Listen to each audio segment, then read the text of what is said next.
Up next, Dr. Vishnu Durga introduces this episode of the Who's Who television show.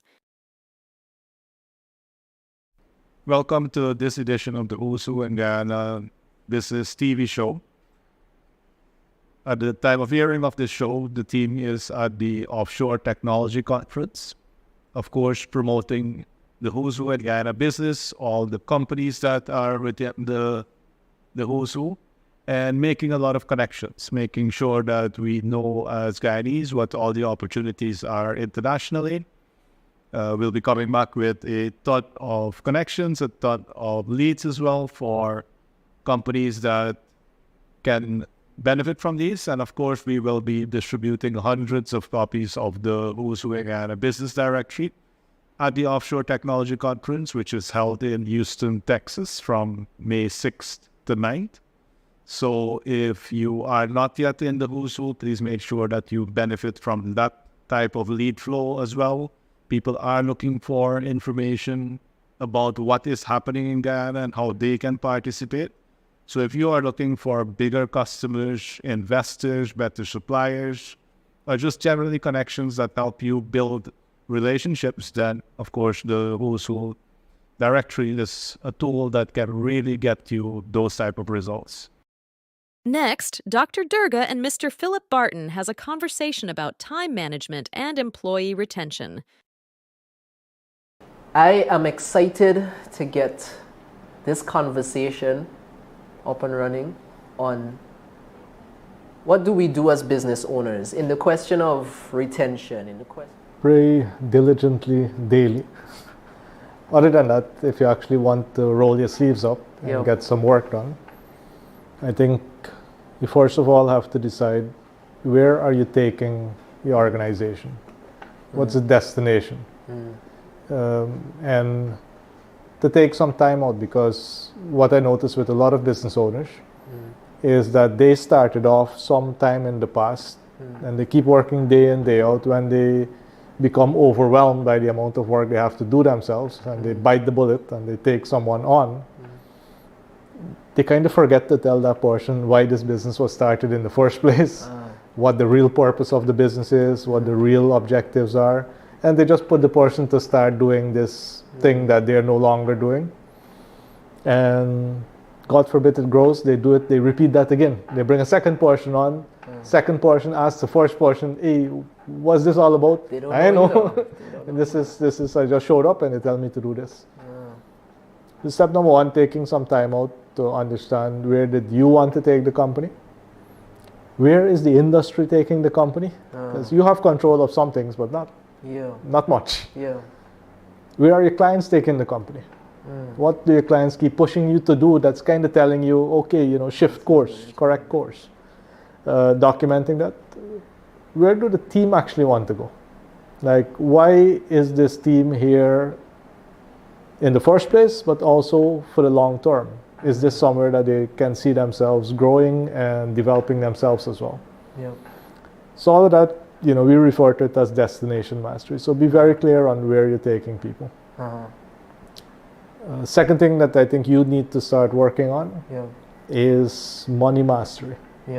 Making sure that you know exactly what your costs are for these goods or services that you're providing. What exactly is your cost? And then have you added enough of a markup that will allow you to cover your overheads and end up with some profits? Because a business that does not generate profits is a charity.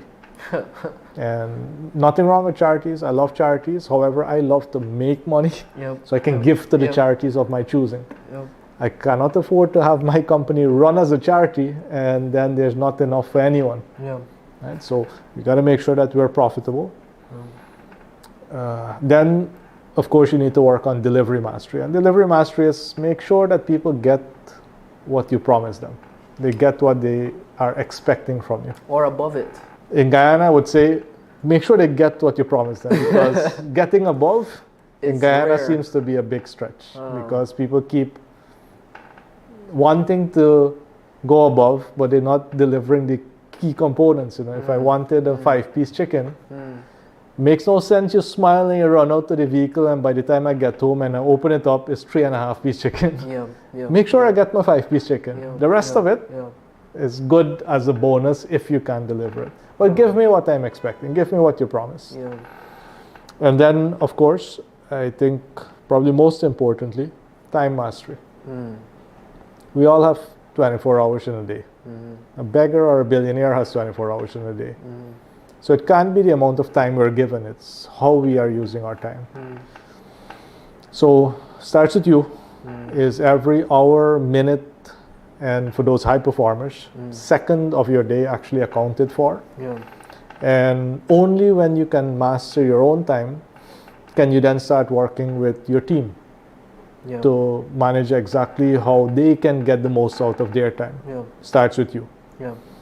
Now, those are some basics. These are the absolute basics that you need to get started on if you want to have a movement from chaos to control.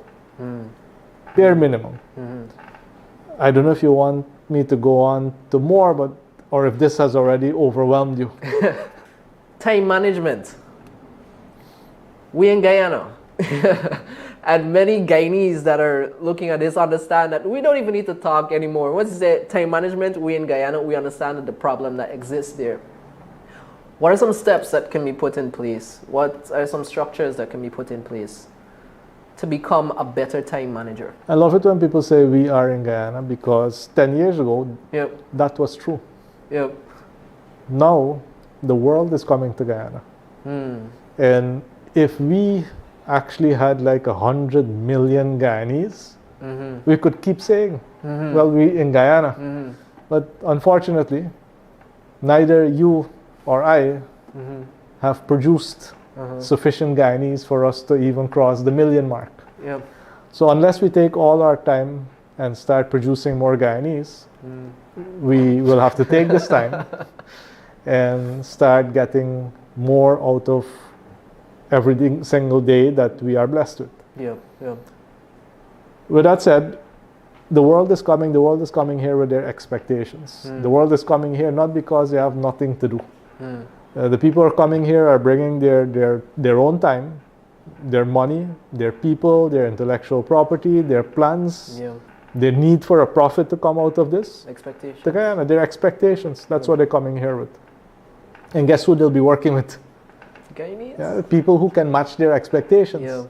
So for the few of us in the beginning who understand that, the importance of delivering in a timely manner whatever we promised, we will grow fast. You know, our own company is a fantastic example of that. What we've done in 10 years has taken some of our giants in Guyana a half a century to achieve. And there are many, many other examples of companies who are managing themselves, their own time and their company's time wisely, and you can just see them skyrocketing. And please make sure that you don't start any marketing until you have the basics in place. Because the fastest way to kill a bad product is with good marketing.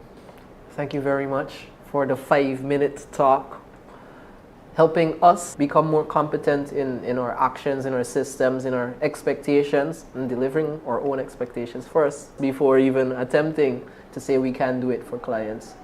Visit Ale & Sons in the Movie-Town Mall. It has hundreds of items for you to choose from at the lowest prices and from all the top brands. Get a wide range of refrigerators, washers and dryers, microwaves, stoves, small kitchen appliances, musical instruments, and home entertainment systems. Flat screen TV, hardware items, plumbing, a huge selection of tools, speakers and amplifiers, and lots more. We offer convenient payment options. Not sure about a product? Speak to one of our professional sales associates.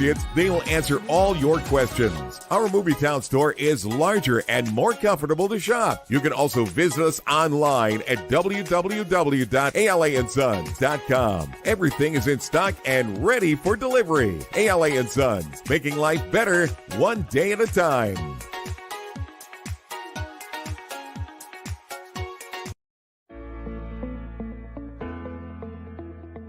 Camille's Academy, Inc.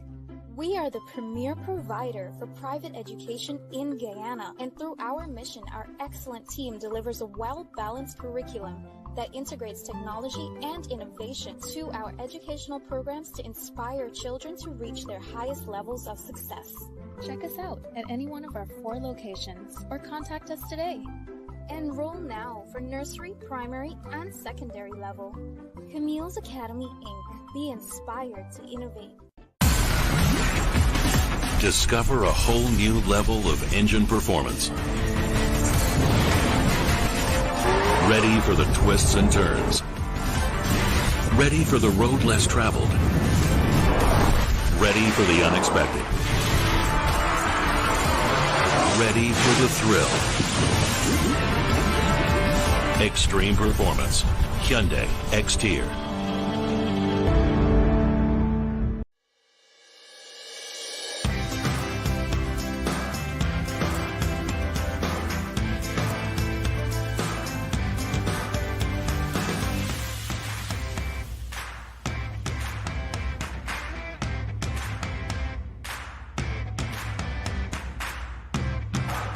As a leader, it's important to know these DISC styles so you can begin to better understand the people around you. It's also important to understand that we are all a blend of these styles. Sure, we can adapt those blends based on our environment or when a specific situation calls for one style over the other. But more often than not, we've all got to accept our DISC and learn to live, work, and play and accept these basic truths. So there you have it. We're all different, but we are predictably different.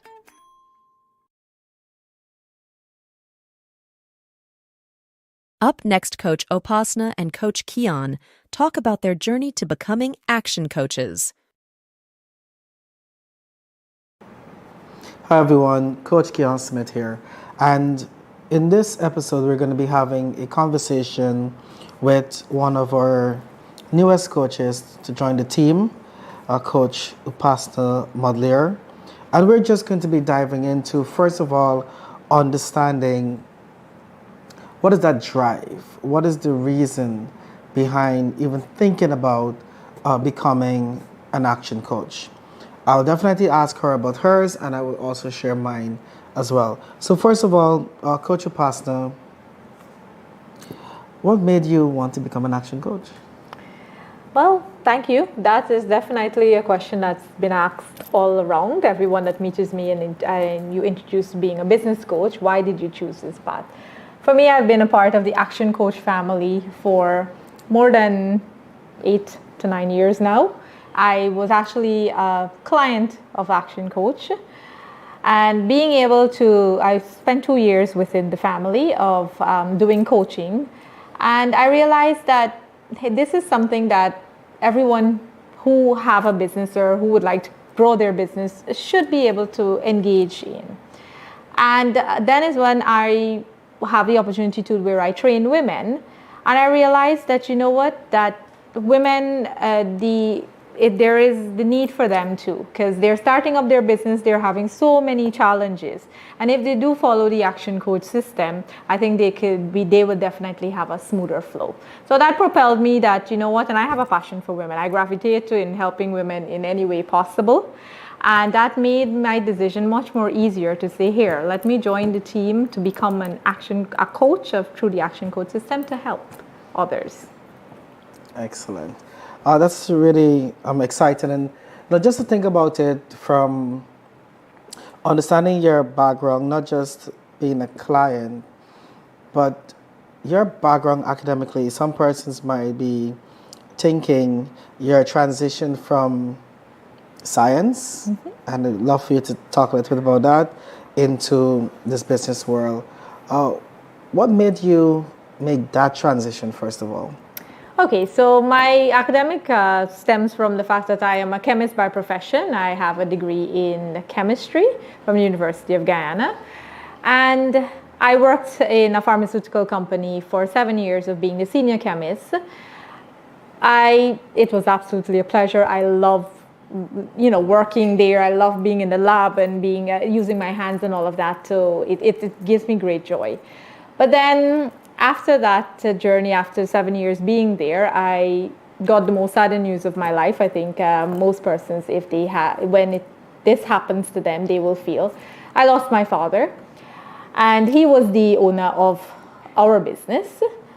And with him not being there, then it was a choice. Either you continue the business or it no longer existed. Now, that decision was not easy to make. If it is that I wanted to be a mean person, I could have just shut it down, because it has, at that time, it was like almost 350 employees were there. Now, thinking about where are they going to go? What are they going to do next, right?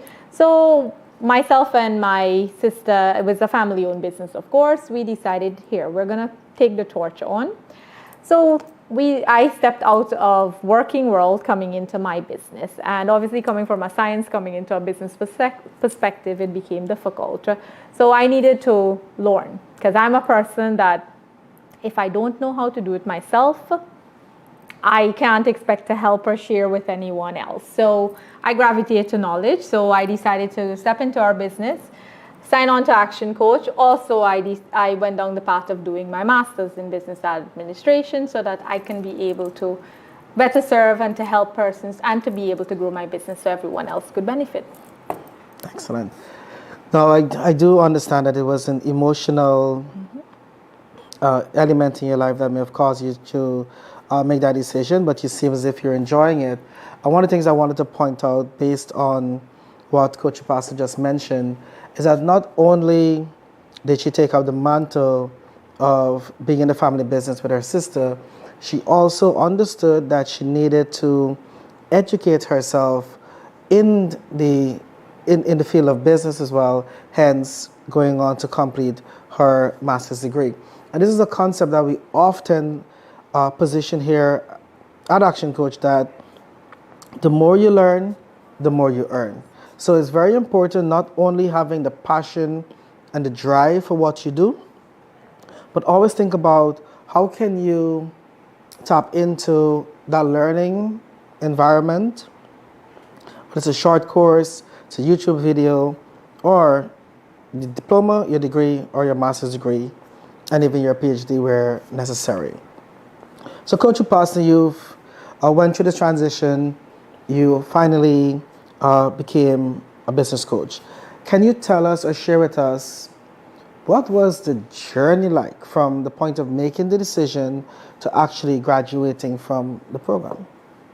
So it was fun for me. I had an enjoyable time, because the networking. I think Action Coach were many persons, if you speak to them, when they join this Action Coach family, the networking, I think, is something remarkable. Now, my journey, when I decided I wanted to become a business coach, there's obviously, you have to go through rigorous training to be there. It's not that I say I want to be a business coach and next day I am a business coach. That doesn't work that way. So there is tremendous training that you have to go, because the Action Coach system, if you must know it before you can be able to share it with anyone. So went through the trainings. I sat through all of the questions, answers, all of the examination, going through.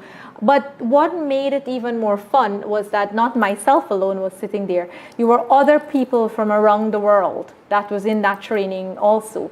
So when it is that they share their experiences with you, then you yourself too, you know what, the challenge is not only I'm facing it, others are facing it. Okay, if I have not reached that challenge as yet, at least I have an idea of when that happens to me, if it does, or what I can do to probably prevent it, you know exactly what to do. And the beauty of it, when you're in that action, when you join the Action Coach and you're in Action Coach, is that there's a network that people help you. You're not all by yourself.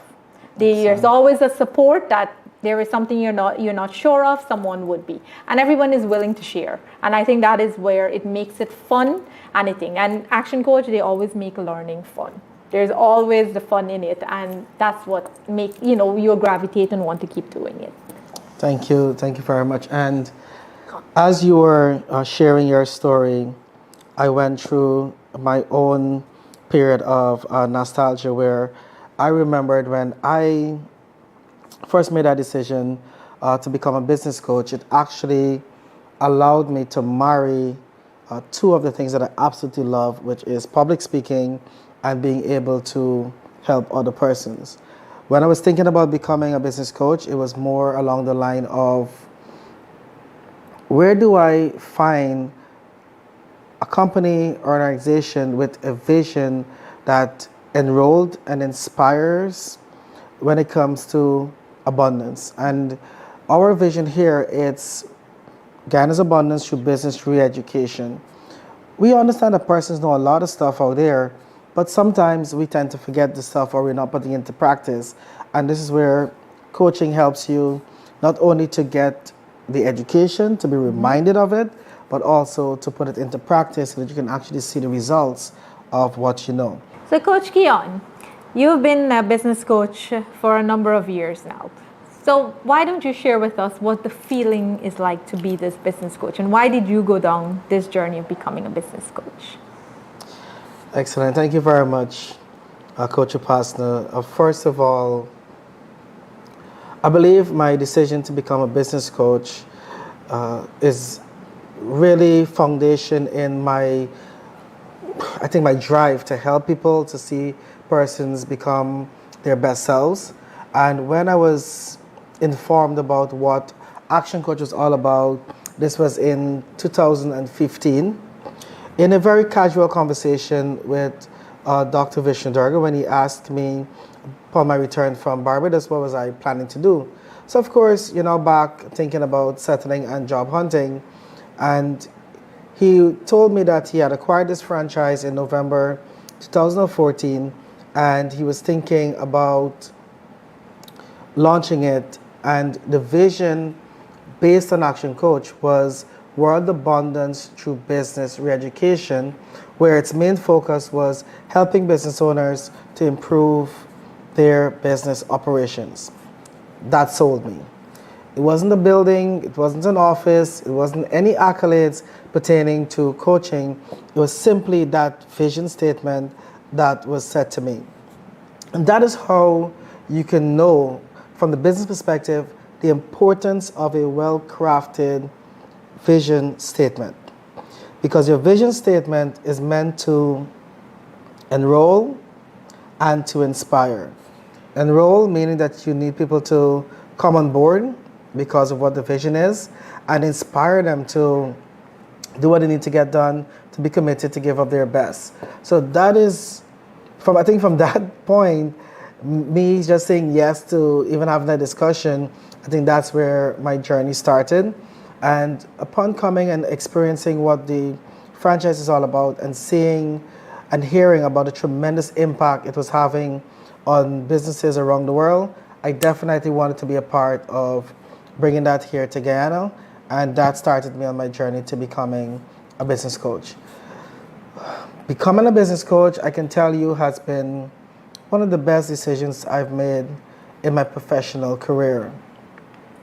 I loved numbers in the beginning. I believe that accounting would have been my forte. I was already starting to my accounting studies. Notwithstanding, I realized after hearing the vision and seeing what Action Coach is all about, accounting would only allow you to impact just a handful of people. But with business coaching and with business management, you get to impact hundreds, thousands, and in some cases, even millions of people when you are able to grow a business. When that business grows its employment, those persons now have to take care of their families and more persons. So that domino effect, I think, is what really drives me every single day, knowing that you're not only helping one business to improve, you're helping their team members, and by extension, their families and extended families, etc. So if you were given an opportunity to do this all over again, will you choose the said journey? Yes, I believe that if I had probably discovered this in my earlier professional career, this probably definitely would have been my choice, because ever since I can remember or I know myself, I've always had this passion of helping persons. Even through my university years, I found myself helping persons with different topics, making sure that, of course, they have a good understanding. So I developed that level of patience, my ability to take information, translate it, and then transfer it so that persons can understand it pretty easily. And I believe that also is with me today as I'm working with business owners to help them see the bigger picture without it feeling as if it needs to be a big burden on their shoulders. And would you say to Wells, where you're with your clients, you're growing too with them, or is your knowledge expanding with it whilst you deal with your clients? Most definitely. One of the biggest things about being a coach itself is that you need to always have an open mindset. And with that open mindset, you're always in a position where you're not only teaching, but you're learning constantly as you go through those different sessions. The beautiful thing about working with clients in different industries is that you not only get to help them to grow their business and help them to grow as individuals, but they also help you to learn a lot about the intricacies of their particular industry. And when we're working with business owners, again, for us, all businesses sit on the same chassis, as we call it. Right? There are 5 different pillars of growing a business, regardless of the industry that they're in. So I take the opportunity to learn about their industry and also to help them to learn how to grow their business. So basically, we never stop learning, right? Never stop, because depending on who our clients are, we obviously have to come into the session prepared to what questions will be asked to us, and you have to obviously research the industry that they're in so that you can be able to guide them through. So it's a continuous learning journey, and I think we both enjoy that very much, going to learn new things and be able to educate ourselves further. Visit Ayali & Sons in the Movie-Town Mall. It has hundreds of items for you to choose from at the lowest prices and from all the top brands. Get a wide range of refrigerators, washers and dryers, microwaves, stoves, small kitchen appliances, musical instruments, and home entertainment systems. Flat screen TVs, hardware items, plumbing, a huge selection of tools, speakers and amplifiers, and lots more. We offer convenient payment options. Not sure about a product? Speak to one of our professional sales associates. They will answer all your questions. Our Movie-Town store is larger and more comfortable to shop. You can also visit us online at www.alansons.com. Everything is in stock and ready for delivery. ALA & Sons, making life better one day at a time.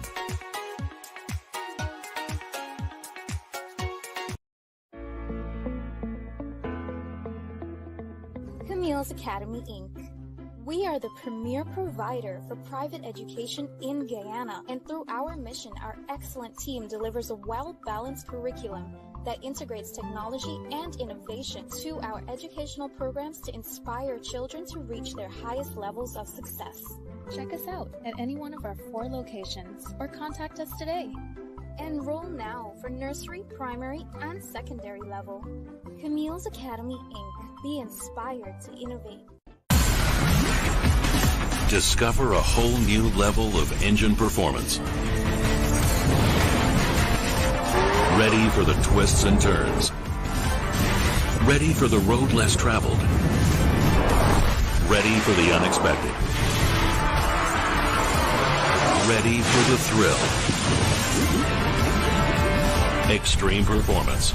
Hyundai X-Tier. Hi, good afternoon. My name is Marianne Prasad, and I have learned about the Harvester app on Facebook due to a ad from a video.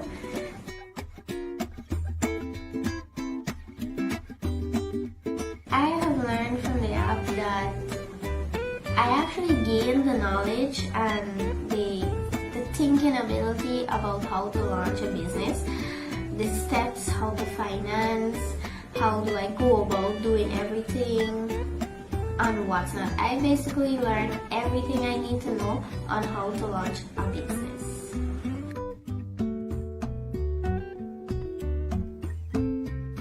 Well, it's basically going to be like the same thing that I just said, but I'm going to take what I have learned, the education that I've got from the app, and I would have said before launching my business, I would go back to these notes, review everything, and then I'll think about what I should be doing and what I should not be doing. because during my time of learning in this app, I had learned from persons who own coffee shops to persons who have extended business so much due to this app, and I would take that same knowledge and I would put everything together into opening my own business.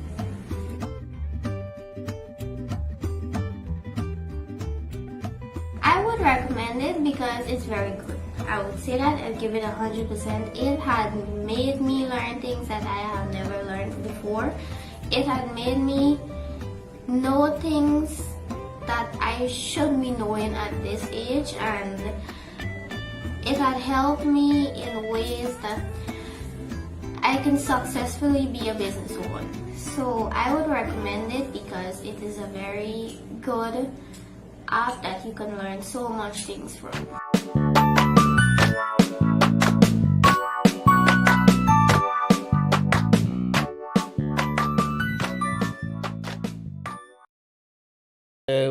And stuff is phenomenal. Father of 2 kids, lives in Sydney, Australia. You're going to think a lot this week. Phil Nosworthy makes me think, and it's thinking about how I want to be successful and how you define success. The guy is a massive thinker, consults with the Microsofts, Xbox, Formula One, you name it. He's in there with their leaders, helping them think about their success and pragmatically breaking that down. So all those Fortune listed companies that he goes in and coaches and speaks to and stuff is phenomenal. Father of 2 kids, lives in Sydney, Australia. So you'll get his Australianisms with me. But when you think about the way success happens, Phil has a unique way of giving you and me an insight into how we need to be to have success happen for us in our own way. You're going to love it. I definitely did. Phil Nosworthy. So Phil, what is success to Phil Nosworthy? What's your definition? Oh, it's a big question, isn't it, Brad? And I often think about the way that my definitions of success either lead me towards things that are worthwhile or actually away from things that are just genuinely more meaningful to me over the long term. So I want to be careful about the stories of success. It's almost like panning for gold for me, because it's easy, isn't it, in the way that we do life. And especially with this thing, in the way that we are informed so much by other people's opinions and other people's stories, I want to be really, really careful of honing in on my own version. And so I know that that's a non-answer to start. But first and foremost for me, success is a series of stories that I want to keep looking at, keep refreshing, use them to orient me towards things that actually matter. And when it is time and appropriate, call BS on some of the stories, some of the janky definitions of success, some of the versions that are useful for other people, but not so much for my 82 good years that are planned. Yeah. How did it evolve to that? Because let me ask, did it evolve? I mean, as a young man, did you come out with that level of wisdom, or did this as an evolution thing? Goodness, no. Hey, Brad, I started, my first ever job was folding clothes for Mr. Giorgio Armani. So I had this fast birth into high wealth as it juxtaposed with my $17 an hour. So here I was folding clothes. It sounds so gorgeous and glorious. I worked for Giorgio Armani, but really I stood around folding clothes, making sure the store was neat. And in Sydney, in Martin Place, if you had 4 or 5 customers in a day in Armani, watch out, that's peak hour. It was really, really busy. When I was 20 and 21, my vision of success were the people that came in and could drop their kind of metal cards onto the bench and spend tens of thousands of dollars on a suit or $75,000 on a couture dress. But now I know that it is entirely possible for people to have a large bank account and an empty circle of friends. Yeah. It's possible for people to have extraordinary success from a hierarchy perspective, but not really have the love and support and respect of the people that do report into them in the workplace. And so I think what happens if we're careful and if we keep an eye on this question of what is success to me, it should be informed as we get older. God forbid, I'm 40 now, but God forbid I'm running on a story of success that was useful when I was 20 because it accelerated me towards certain things. But in continuing to ask the question, what does success mean? What is it really about? What really matters? We might be able to hone in a little bit by bit. And hopefully, if I'm doing this right, when I wake up at 50, my version of success now will have given way to something better as well. So it's constantly up for grabs. Yeah.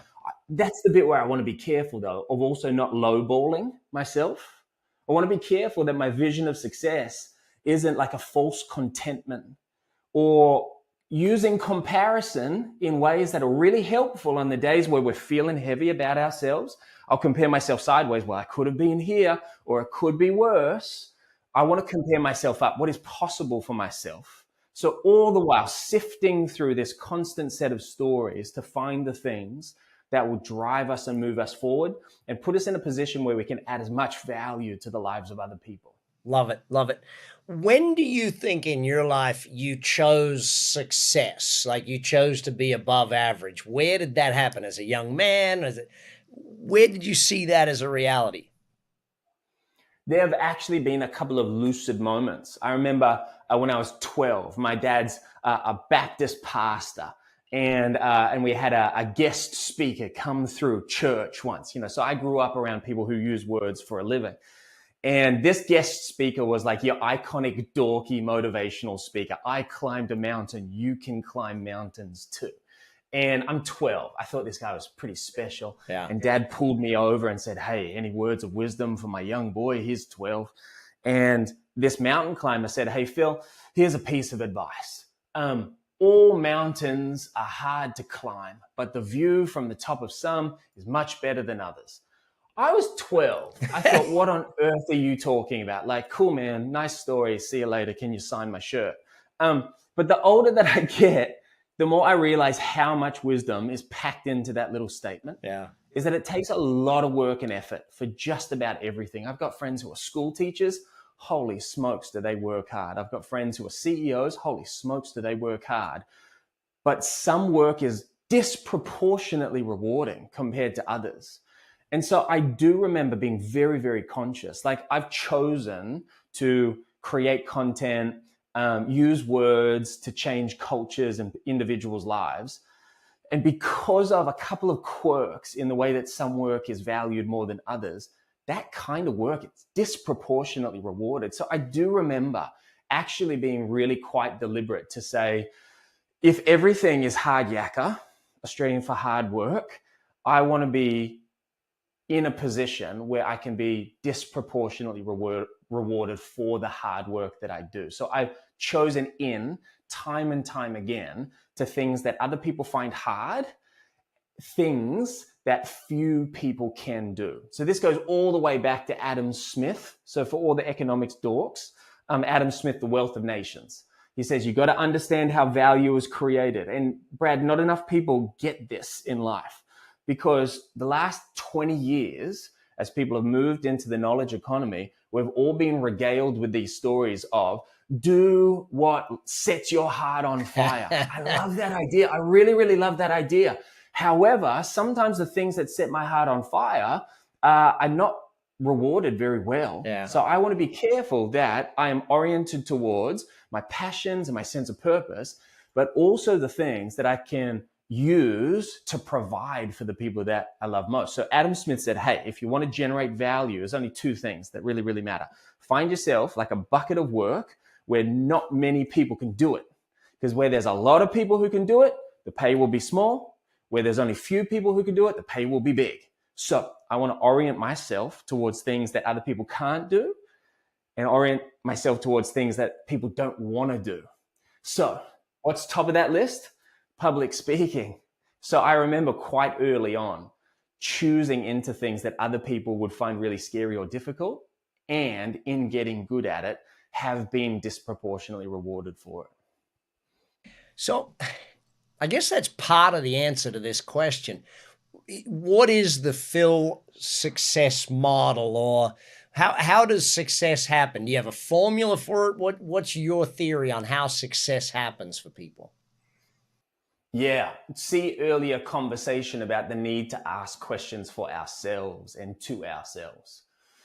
Imagine me picking up, I don't know, somebody else's definition of success and just putting it on and just going, oh, this is how it works. From time to time, that's going to be super informative, because that's the whole point of role models and following in other people's footsteps.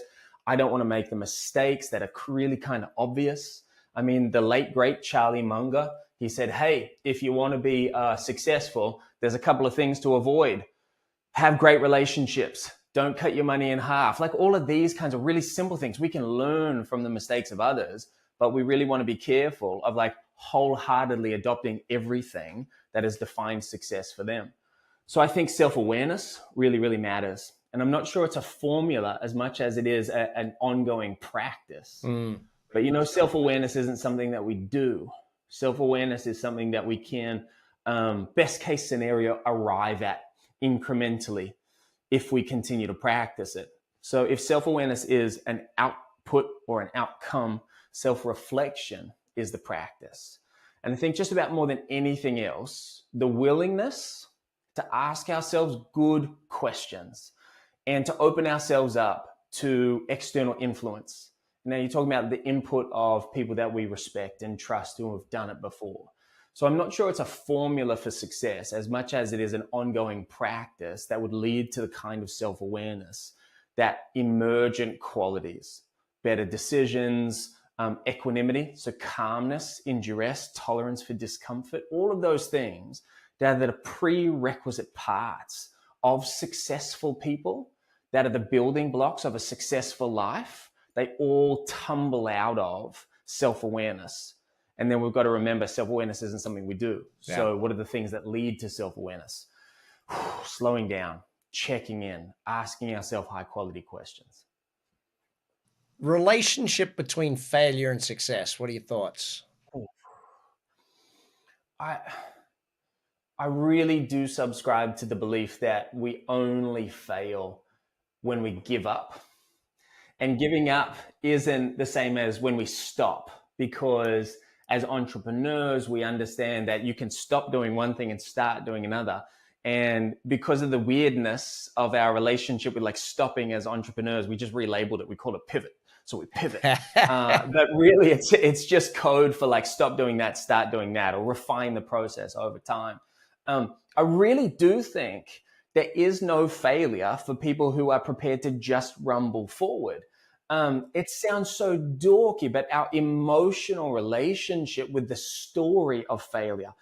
What does this say about me? What will other people think? Don't we know that great entrepreneurs don't get themselves into this pickle? All of which is untrue. I call this terminal uniqueness syndrome. Terminal uniqueness syndrome. I'm the only one that's ever gone through this. I'm the only one that understands this, and I'm going to die from it. It's just not true. Everybody hits the wall. Everybody tries their best. This idea of our sole responsibility is to do what we know to do. And if we find that it is not leading towards the outcomes that we had a hunch that it might when we started putting those things into practice, then we pick up the clues and the cues and the new insights, and then we put them into practice in the next thing.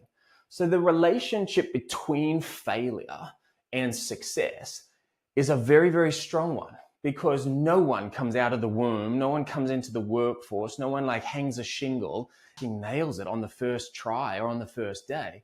It's a constant process of adjustments. So my hunch is our speed of response really, really matters.